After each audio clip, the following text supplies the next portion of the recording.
Coming up next, it's that time of the year, the invitation to the company barbecue. But do you know how you're supposed to behave? We've got tips and trips to survive that barbecue. Coming up next on San Antonio Living. Stuff your face. That's what I do.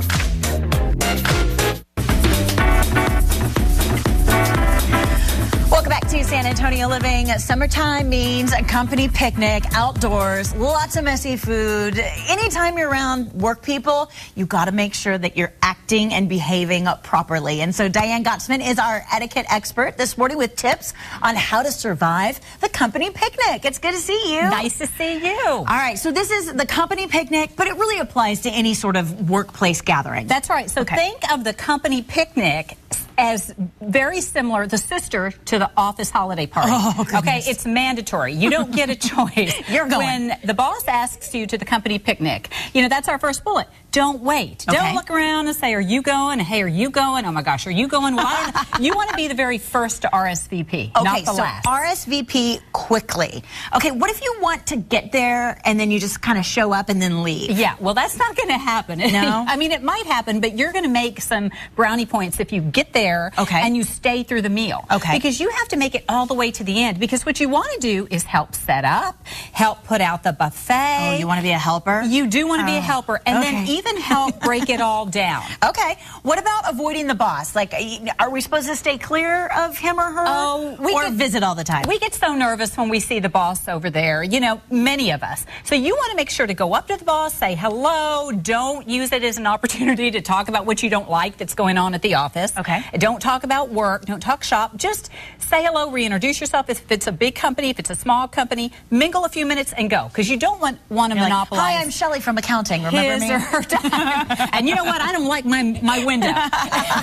Well, okay, so you mentioned don't talk shop. What are we supposed to talk about? This is the opportunity for him or her to see you and all the coworkers to see you in a different light. Okay. So they may not know that you're a star horseshoe player, or that you like to ski, or that you actually have a personality. Okay. Because they see you across the building most of the time. True. So use it as an opportunity to make an impression. Okay, can I bring my entire family to the? I mean, this looks fun. I know Taylor and Addie, they like some chicken, but so probably not enough for your extended family, your cousins. You know, the rule of thumb is if they don't invite your family, don't ask if they can come. Okay. If it's in the middle of the work day or early afternoon, it might be used as some kind of team building retreat. Okay. But if it's in the evening or a Saturday, more than likely you can bring them. But wait until they, look at the invitation, because sometimes an invitation doesn't have to be formal. It can be an email, and if it just says you, it's probably just you. Just me. Okay.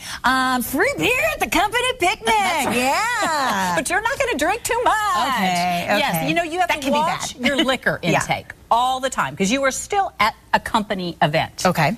What about if there's games and, like, I don't want to do the water balloon toss? Do I just suck it up? Yeah, you suck it up. All right. And so I just have to three-legged race. Yeah. Let's go. I know. And you have to dress appropriately. No short shorts? Okay. Well, here's my 2 big tips for you. Okay. Girls, don't wear white t-shirts, because you're going to get wet at that balloon toss, you know, and you can see through white. And guys, keep your shirt on. You have the big buff guys there, and maybe not so buff, and they go, oh, look, the hot dog needs turning. Let me take off my shirt. So they're walking around without their shirt half of the time. So it's a no at the company party. All right. Here is my biggest problem when you're at any sort of function.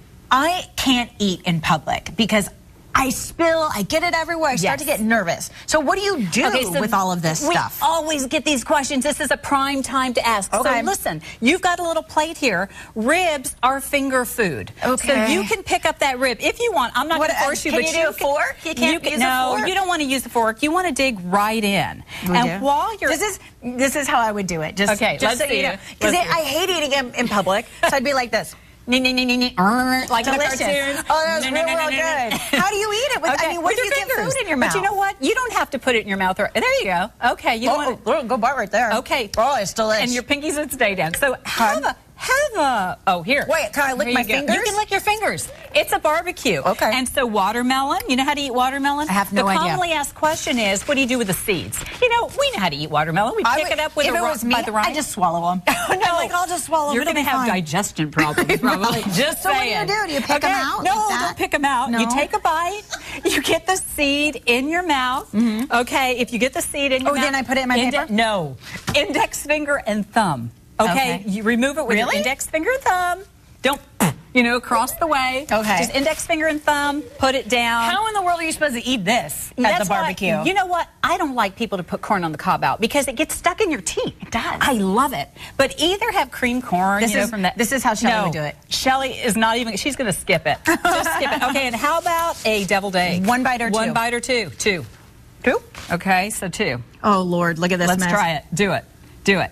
And did you make these? Yeah, I made them. I made everything on this table, just saying, okay? And I was trying hard. Okay. These are all great tips because now I'm ready to go to the party.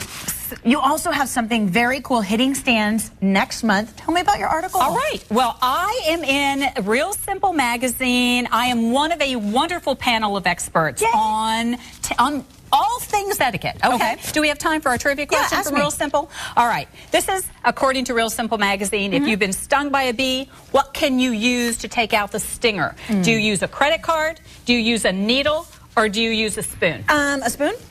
Credit card. Oh, credit card. First you take out the stinger, and then you go buy a pair of shoes to make yourself feel better. I love it. I love it. It's just easier to get it out. Okay, so that and so many other tips, again, in Real Simple magazine. Check it out on stands in June. Diane, thank you so much. Thank you. I feel as though I'm prepared for the company picnic. You can find Diane at the Protocol School of Texas, PSOT.